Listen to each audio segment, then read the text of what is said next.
was a lot of inspiration that went into Call of Duty Black Ops multiplayer.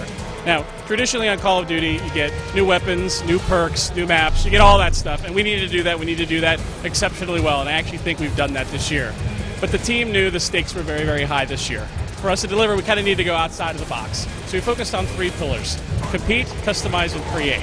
So on the compete side, we've added this combat training mode, which gives new players the opportunity to basically get their feet wet in multiplayer, but also add a very cool, new, and compelling game mode that allows you to basically play co-op with your friends. The other thing we did was add Wager Match, which basically takes this idea of a Call of Duty currency that we've introduced and allows you to put it on the line to earn more currency or, unfortunately, lose it. It's a very fun game mode. I think for my guys that play it and me, it's probably the biggest adrenaline rush that you actually get, and it's a lot of fun. So that's the compete side.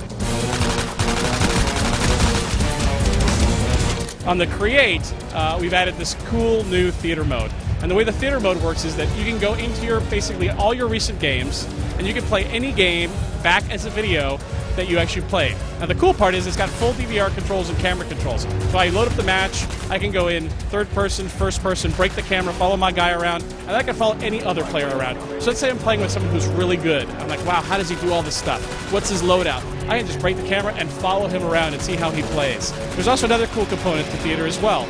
On Call of Duty this year, we've introduced this idea of a player card. So normally when I go into the game, I can go look at your name and say, okay, here's this guy, he's level 54, and that's what he does. Now think of it as your Call of Duty baseball card. What you can do is you have 6 slots that you can put all of your different theater modes that you've made and put them on your player card. So let's say you had an awesome kill streak, or you made a cool video that you mashed up with the theater editor. You can then put that on your player cards for when anybody goes to say, hey, who's that guy?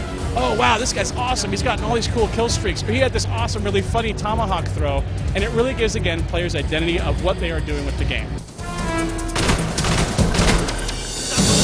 So the last one is customization. And this one's really cool. This is something where everybody's like, I want Call of Duty to be my own Call of Duty. In the previous Call of Duties, we had this idea of you unlock emblems and you unlock call signs to do it. Now we're giving you the ability to make your own.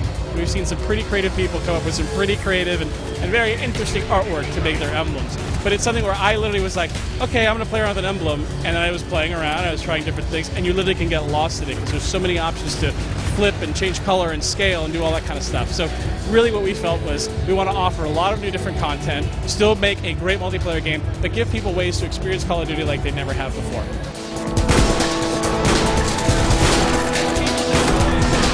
Combat training was actually something, as they mentioned, was a development tool that actually to see how multiplayer worked, how the enemies, how things were behaving within the world.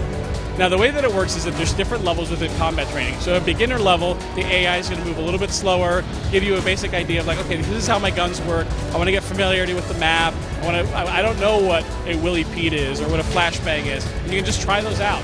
So it's really this idea of creating this environment where it's safe for you to play and get your bearings.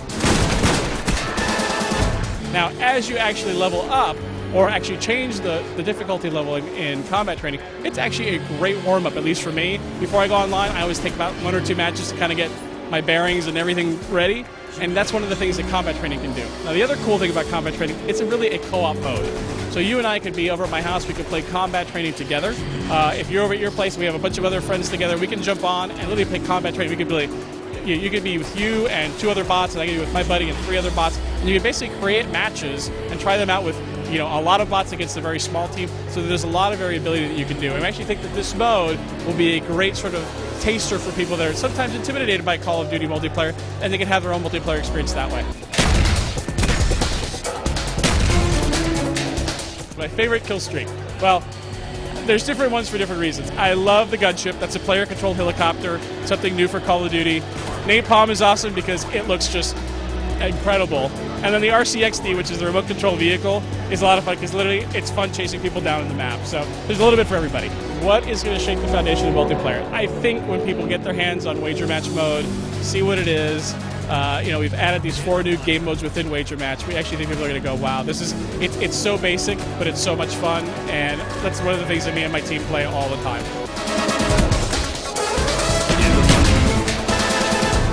Call of Duty Black Ops comes out on November 9th, and it's going to be on the 360, PS3, and PC, and also the Wii.